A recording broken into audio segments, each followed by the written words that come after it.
والسلام على سيد الأنبياء والمرسلين محمد وعلى آله وأصحابه أجمعين. أما بعد، فقد قال الله تبارك وتعالى في القرآن المجيد: أعوذ بالله من الشيطان الرجيم، بسم الله الرحمن الرحيم. قل إن ربي يبسط الرزق لمن يشاء ويقدر إن في ذلك لآيات لقوم يؤمنون.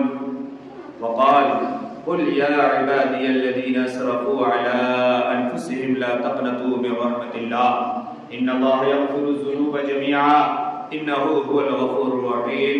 وأنيبوا إلى ربكم وأسلموا له من قبل أن يأتيكم العذاب ثم لا تنصرون. صدق الله العظيم.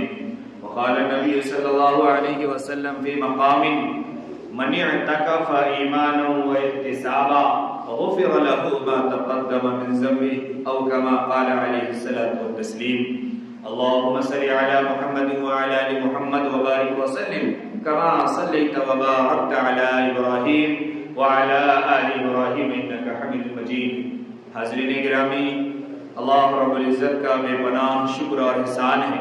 اللہ رب العزت رفتہ رفتہ ہم تمام کو رمضان المبارک کے عظیم مہینے سے گزار رہے ہیں، اور رمضان المبارک کا پہلا عشرہ رحمت والا ہمارے درمیان سے گزر گیا، اور دوسرا عشرہ مغفرت والا بلکہ یہ بھی گزرنے ہی والا ہے.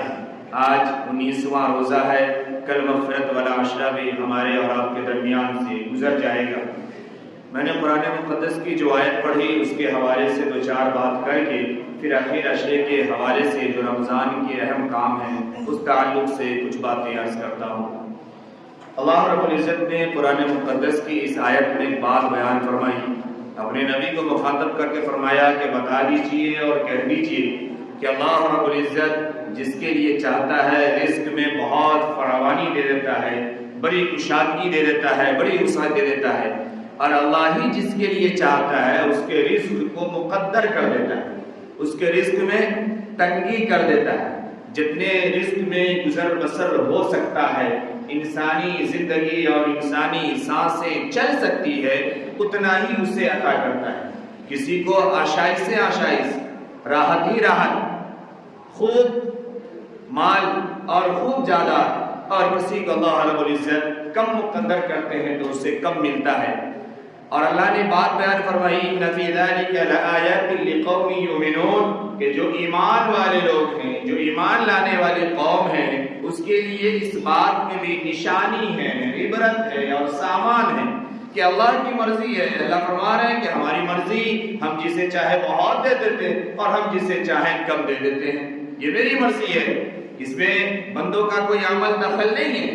انسان دنیا میں اسباب کے ساتھ جڑا ہے، اسباب اختیار کرنا اس کا حکم ہے کہ جائز اسباب کو اختیار کیے جائیں، لیکن ایمان اور یقین اور کامیابی اور نتائج یہ صرف مسبب الاسباب کے اوپر چھوڑ دیا جائے جو تمام اسبابوں کا پیدا کرنے والا ہے. اللہ جس کے لیے چاہتا ہے مقدر کرتا ہے، اور اللہ جس کے لیے چاہتا ہے کم مقدر کرتا ہے. یہ اللہ کی مرضی ہے، اس میں بندوں کا کوئی عمل دخل نہیں ہے. اسباب اختیار کرنا ہے، ہم اسے کرتے رہیں گے، یاد رہے. لیکن یہ یاد رہے کہ جس شخص کو دنیا میں جو چیز بھی جتنی زیادہ ملی ہے، بڑے غور سے جملہ سمجھیے گا، جس شخص کو دنیا میں جو چیز بھی جتنی زیادہ ملی ہے، چاہے علم ہو، چاہے عہدہ ہو، چاہے روپیہ پیسہ ہو، چاہے ہنر ہو، کسی بھی فن میں مہارت ہو، جس شخص کو اللہ نے دنیا میں جو چیز جتنی زیادہ عطا کی ہے، اس شخص کو قیامت کے دن اتنا زیادہ سوال کا جواب دینا پڑے گا، اور اس سے اتنا زیادہ کچھ ہوگا. جس کے پاس بہت ہے، حساب کتاب اسے کرنا مشکل ہوتا ہے، جس کے پاس کم ہے اسے حساب کرنا بہت آسان ہوتا ہے اور بڑی آسانی سے کر کے نکل جاتا ہے. اس لیے دنیا کے اندر بہت کچھ مل جائے اور پھر اس میں ایمانی تقاضے سے ہم ہٹ جائیں، اللہ کے احکام اور اللہ کے فرمان سے ہٹ جائیں، یہ تو بڑے خسارے کی بات ہے اور بڑے نقصان کی بات ہے، چونکہ حساب میں ہمارے قدم اس وقت تک نہیں ہل سکتے۔ آقا صلی اللہ علیہ وسلم نے بیان فرما دیا کہ اس وقت تک تمہارے قدم نہیں ہلیں گے جب تک تم سے تمہارے عمر کے بارے میں سوال نہیں کر لیا جائے گا۔ دو باتیں اس میں اور بیان فرمائی، کہا جب تک تم سے اس بات کا سوال نہ کر لیا جائے کہ تم نے مال کمایا کہاں سے، کس طریقے سے مال کمایا، کس راستے سے مال کمایا، وہ طریقہ جائز تھا یا ناجائز تھا، حلال تھا یا حرام تھا، صحیح تھا یا دھوکہ دھڑی کا تھا، کون راستے سے، اپنا تھا یا کسی کے اوپر ظلم کر کے جبر کر کے قبضہ کیا تھا، کیسے کمایا، پہلے تو اس کا حساب دو، اور جب کما لیے ہو پھر دوسرا سوال ہے اب یہ بتاؤ کہ تم نے اس کو خرچ کہاں کیا ہے۔ میرے محترم بزرگ اور دوستو، بڑا نازک مسئلہ ہے، یاد رہے، حاصل کر لینا بھی کمال نہیں ہے اور حاصل کر کے اڑا دینا بھی کمال نہیں ہے۔ میں ایک جملہ صرف یہاں پہ عرض کروں، رمضان کا مہینہ ہے، بڑے غور سے سمجھیے گا۔ ہمارے یہاں اسراف جسے کہتے ہیں، فضول خرچی، ہمارے یہاں اس کی تعریف غلط کی جاتی ہے۔ ہم یہ کہتے ہیں کہ اچھے کام میں خرچہ کرنا یہ اچھا کام ہے اور غلط کام میں خرچہ کرنا یہ اسراف ہے اور یہ برا ہے۔ نہیں، اسراف کی یہ تعریف نہیں ہے۔ اچھے کاموں میں، ضرورت کے کاموں میں، صحیح کاموں میں حد سے زیادہ خرچہ کرنا یہ اسراف ہے، اور غلط جگہ میں خرچ کرنا یہ تو ابذار ہے اور تبذیر ہے۔ ان المبذرین کانوا اخوان الشیاطین، غلط جگہ میں خرچ کرنا یہ تو گناہ ہے ہی، یہ ابذار اور تبذیر ہے، یہ اسراف نہیں ہے۔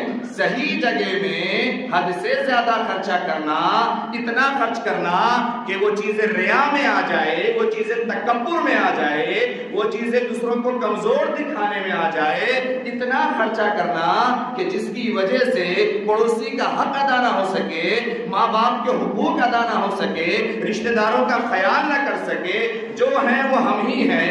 ہمارے تن پہ اگر لباس ہو تو 3000 والا ہو اور غریب 300 روپے کی چیزوں کے لیے بھی ترس جائے اور تڑپ جائے، اس کا نام اسراف ہے۔ اسراف کو بڑے غور سے سمجھیے، اسراف وہ نہیں ہے جو آج ہم اپنے یہاں تعریف بیان کرتے ہیں کہ غلط جگہ میں کہاں خرچہ کر رہے ہیں، صحیح جگہ میں نہیں۔ اسراف یہ ہے کہ ہمارے گھر میں 4 لوگ رہنے والے ہیں اور ان 4 لوگوں کا کھانا بننا ہے تو ایک مقدار جو طے ہے کہ جتنے میں چاروں لوگ کھا لیں گے، جو بھی طے ہو، 400 گرام، 500 گرام، 1 کلو، اتنا بنانا اور کھا کے ختم کرنا یہ صحیح استعمال ہے، اور اس سے زیادہ بنا لینا اور پھر اس کو پھینک دینا اور سڑا دینا یہ بھی اسراف ہے۔ اس سے زیادہ اور کیا آسان لفظوں میں سمجھاؤں، یہ اسراف ہے۔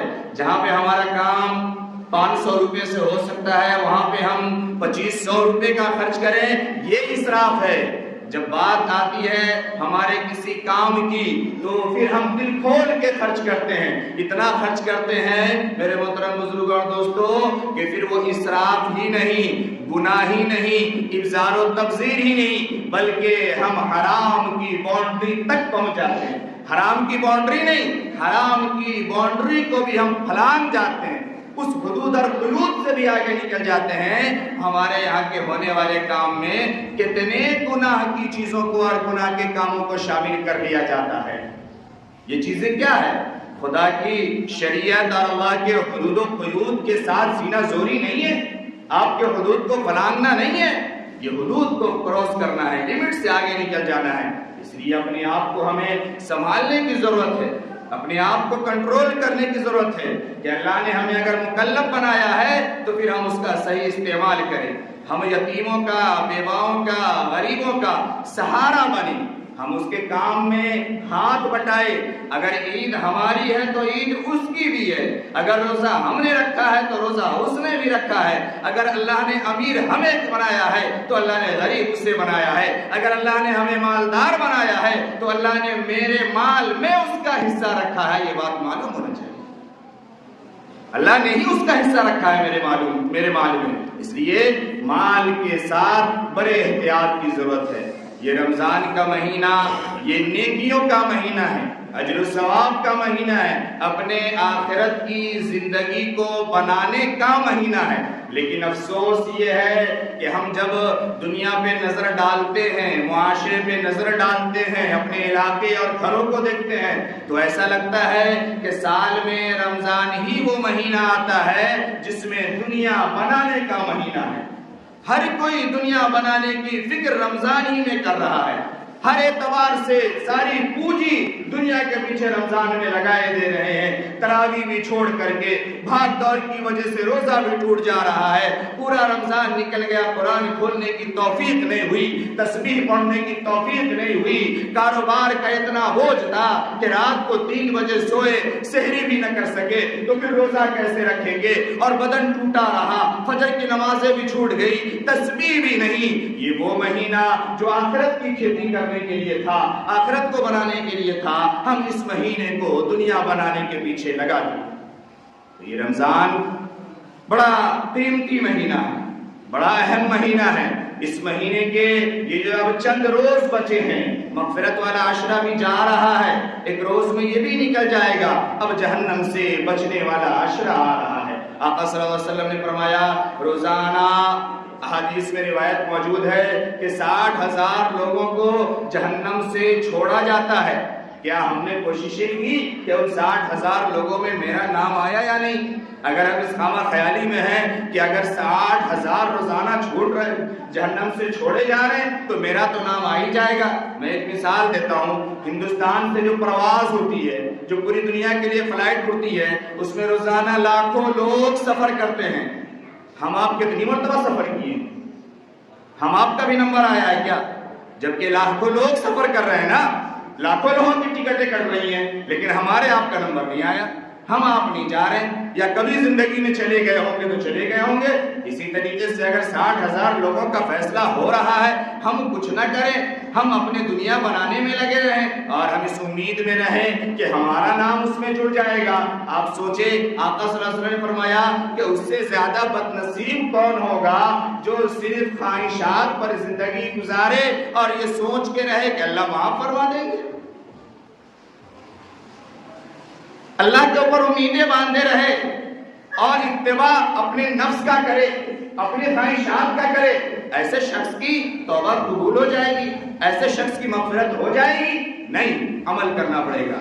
میرے محترم بزرگار دوستو، اللہ رب العزت نے جو ہمیں زندگی دی ہے، یہ بڑی مختصر زندگی ہے، یہ بڑی مختصر زندگی ہے اور یہ بڑی قیمتی زندگی ہے۔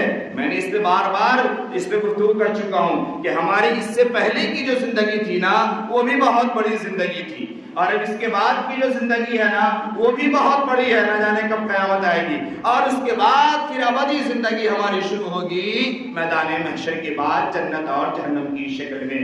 سب سے کم زندگی اور سب سے تھوڑی، سب سے چھوٹی جو دنیا ہمیں ملی ہے وہ اس دنیا ہے جہاں ہم جی رہے ہیں ابھی جس حال میں، یہ سب سے چھوٹی دنیا ہے اور یہاں کی عمریں سب سے چھوٹی ہے۔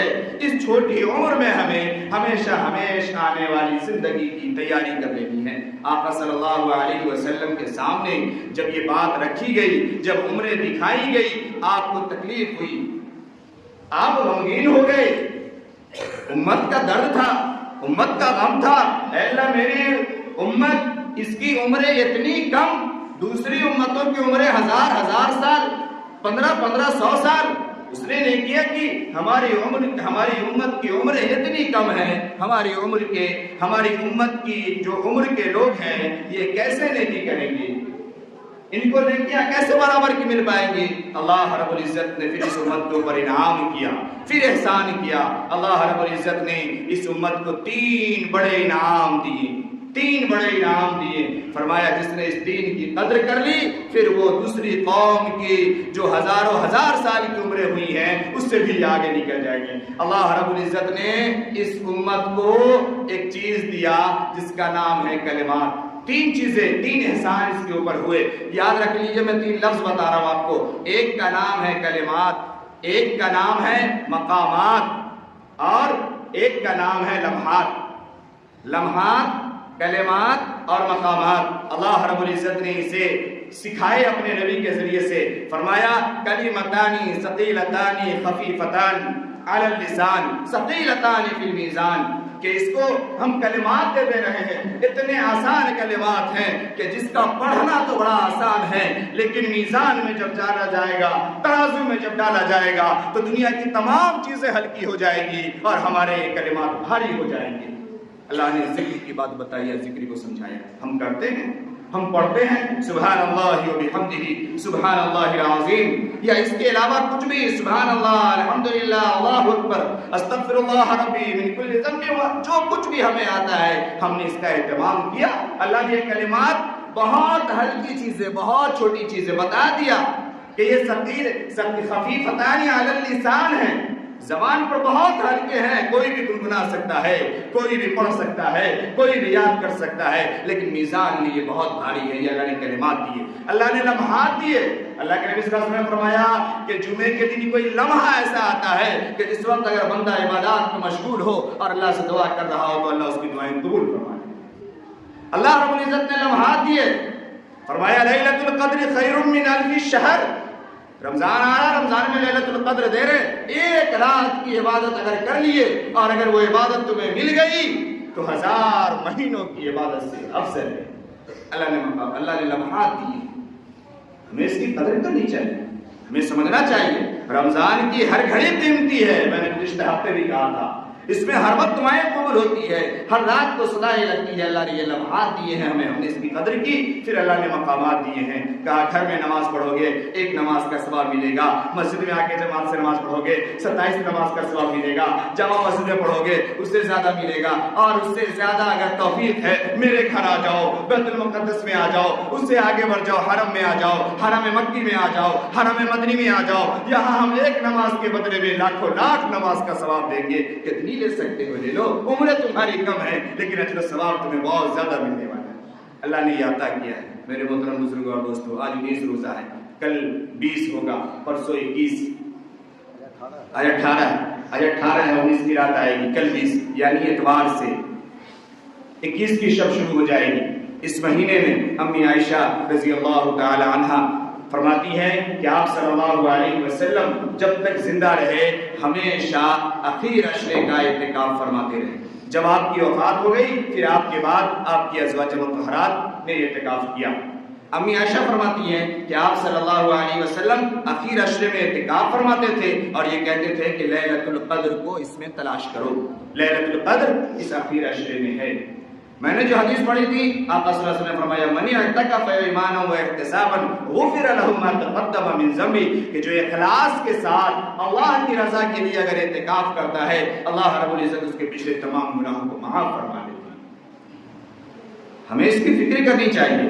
رمضان یہ اخیر عشرہ جتنی ہم اس کی بے ڈھنگی اور کھیل کود اور گھومنے اور پھرنے میں گزارتے ہیں، میرے بھائی رمضان اس لیے نہیں ہے، رمضان کا آخر عشرہ اس لیے نہیں ہے۔ رمضان کا آخر عشرہ تو لیلۃ القدر کی تلاش کے لیے، رمضان کا آخر عشرہ تو رونے کے لیے ہے، رمضان کا آخر عشرہ تو افسوس کرنے کے لیے ہے، رمضان کا آخر عشرہ تو دعا کرنے کے لیے ہے اور اپنا محاسبہ کرنے کے لیے ہے کہ رمضان ہماری زندگی سے جا رہا ہے، ہم نے اس میں کیا کیا ہے، کچھ کیا ہے یا نہیں کیا ہے۔ میرے محترم بزرگوں اور دوستو، ہم سب یہ شکوہ کرتے ہیں کہ ہمارے پاس پیسہ نہیں ہے، ورنہ ہم بھی حج کرنے جاتے، ہم بھی عمرہ کرنے جاتے۔ قربان جائیے جناب محمد رسول اللہ صلی اللہ علیہ وسلم پر۔ ابن عباس رضی اللہ تعالی عنہ روایت فرماتے ہیں، فرمایا جو شخص ایک دن کا اعتکاف، جو شخص آخر عشرے کا اعتکاف کرتا ہے، جو شخص اخیر عشرے کا اعتکاف کرتا ہے، اللہ رب العزت اس کو 2 حج اور 2 عمرے کا ثواب عطا فرماتا ہے۔ بھائی یہ 10 دن کے لیے کون سے 1.5 2 لاکھ 4 لاکھ روپے کی ضرورت ہے؟ یا اس 10 دن میں کون سا ہر کسی کا، ہر گھر میں اگر 10 لوگ ہیں تو 10 لوگوں کا لاکھوں لاکھ کا نقصان ہونے والا ہے کہ کوئی آدمی اعتکاف نہیں کر سکتا، اپنے رب کو راضی نہیں کر سکتا، اپنے رب کے سامنے گرا نہیں سکتے، رو نہیں سکتے، لیلۃ القدر کی تلاش نہیں کر سکتے۔ تو بڑا آسان ہے میرے محترم بزرگوں اور دوستو، اگر ہم ٹھان لے، اگر ہم ارادہ کر لے، اگر ہم اللہ سے توفیق مانگ لے تو۔ آقا صلی اللہ علیہ وسلم نے فرمایا کہ جو شخص ایک دن کا اگر اعتکاف کرے، ایک دن کا اعتکاف اگر کرے تو اللہ رب العزت اس کے اور جہنم کے درمیان 3 خندقوں کا آڑ بنا دیتے ہیں۔ 3 خندق، فرمایا ایک خندق کی جو مسافت ہے، یعنی ایک خندق کی جو چوڑائی ہے، یہ زمین اور آسمان سے زیادہ ہے، اور ایسی ایسی 3 خندقیں ہم اس کے درمیان میں آڑ بنا دیتے ہیں، ایک دن کا انتظام۔ ہم یہ بھی ہمت نہیں کر سکتے، ہم یہ بھی ارادہ نہیں کر سکتے۔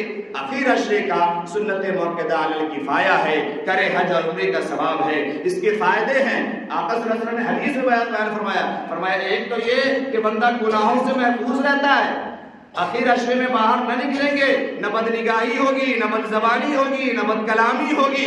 نہیں، آخر عشرے میں تو بد کرداری بھی ہو جاتی ہے، بدکاری بھی ہو جاتی ہے۔ یہ آخر عشرہ اتنا خطرناک بن کے ہمارے معاشرے میں آتا ہے آج کل، شاپنگ کے نام پہ اور گھومنے کے نام پہ اور ملنے کے نام پہ اور عیدی دینے کے نام پہ، اور منگیتر ہے تو اس کے یہاں آنے اور جانے اور اس کو ٹہلانے کے نام پہ کیا کیا گناہ نہیں ہو جاتا۔ میں کیا کیا عرض کروں آپ سے، یہ تو تجربے کی باتیں ہیں، یہ سب ہوتا ہے۔ اگر بندہ اس میں آ جائے اعتکاف میں، آپ نے فرمایا پہلا کام یہ کہ گناہوں سے محفوظ رہتا ہے، اور دوسرا کام یہ کہ جو کام وہ باہر رہ کر کے کرتا، اب مسجد میں رہنے کی وجہ سے نہیں کر پا رہا ہے، اس کا ثواب بھی اس کو ویسے ہی ملے گا جیسے وہ خود کر رہا ہے۔ جیسے جنازے میں جانا، مریض کی عیادت کرنا، یا اور کوئی نیکی کا کام کرنا، غریبوں کی دیکھ بھال کرنا، فرمایا مسجد میں نہیں کر سکتے لیکن یہ سب کام کرنے کی طرح ثواب ملے گا۔ تو یہ ہے میرے محترم بزرگوں۔ اور آخر بات میں بیان کر کے باتیں ختم کر رہا ہوں۔ علامہ شعرانی رحمۃ اللہ علیہ نے کشف الغمہ میں جناب محمد رسول اللہ صلی اللہ علیہ وسلم کا ارشاد نقل کیا ہے۔ پہلا قول تو یہ کہ جو اخیر عشرے کا اعتکاف کرتا ہے 2 حج اور 2 عمرے کا ثواب اللہ اسے عطا فرماتے ہیں، اور دوسرا قول نقل کیا اسی حدیث میں، اسی روایت میں، کہ جو شخص مغرب کی نماز پڑھ کے مغرب سے لے کر کے عشاء تک کا اگر اعتکاف کر لیتا ہے مسجد میں، مغرب سے لے کر کے عشاء تک کا اگر کوئی اعتکاف کر لے اور اس بیچ میں دنیا کی باتیں نہ کرے، گناہ کا کام نہ کرے، کوئی لغویات میں نہ لگے، ذکر کرے، تلاوت کرے، نمازیں پڑھے، نیک کا کام کرے، تو اللہ رب العزت ایسے شخص کے لیے جنت میں محل بنا دیتے ہیں، جنت میں محل بنا دیتے ہیں۔ ہم یہ بھی نہیں کر سکتے۔ اگر ہم یہ بھی نہیں کر سکتے ہیں تو پھر ہمیں اپنے ایمان کے تعلق سے ڈرنے کی ضرورت ہے، ڈرنے کی ضرورت ہے۔ کہیں نہ کہیں ہمیں اپنے حبیب جناب محمد رسول اللہ صلی اللہ علیہ وسلم کی باتوں پر مکمل یقین نہیں ہے، اللہ کے وعدے پر ہمیں مکمل یقین نہیں ہے، جس کی وجہ سے ہم اپنے آپ کو تیار نہیں کر پا رہے ہیں۔ میرے محترم بزرگ اور دوستو، دنیا میں ایک چھوٹا سا گھر بنانا کتنا مشکل ہے آج کے وقت میں۔ اچھا، گھر دنیا میں ہونا زیادہ ضروری ہے یا جنت میں ہونا زیادہ ضروری ہے؟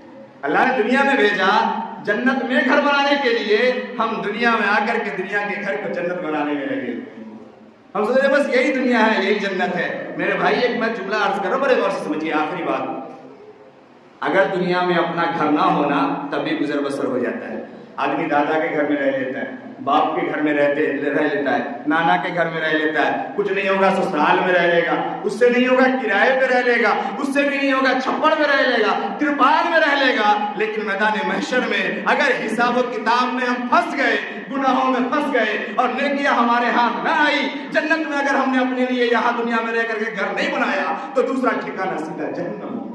اس لیے میرے بھائی، یہاں کے لیے فکر زیادہ ضروری ہے یا وہاں کے لیے فکر زیادہ ضروری ہے؟ ابھی نیکیوں کا سیزن ہے، جنت میں گھر بنانے کا موقع ہے۔ دعا کریں کہ اللہ رب العزت ہم تمام کو حوصلہ دے دے، ہمت دے دے، توفیق دے دے کہ ہم اخیر عشرے کا اعتکاف کریں، مکمل اعتکاف کریں، اور اگر کسی بڑی مجبوری کی وجہ سے اگر ہم اخیر عشرے کا اعتکاف نہیں کر سکتے ہیں تو کم سے کم زیادہ سے زیادہ نوافل ایام ہم گزاریں، تمام تاک راتوں کو مسجد میں اعتکاف کی نیت سے گزاریں، اور نہیں تو کم سے کم روزانہ مغرب سے عشاء کا وقت ضرور اللہ کی یاد کے لیے اور اللہ کو راضی کرنے کے لیے نکالے۔ اللہ رب العزت سے دعا ہے اللہ تعالی ہم سب کو کرنے سننے سے زیادہ عمل کی توفیق نصیب فرمائے۔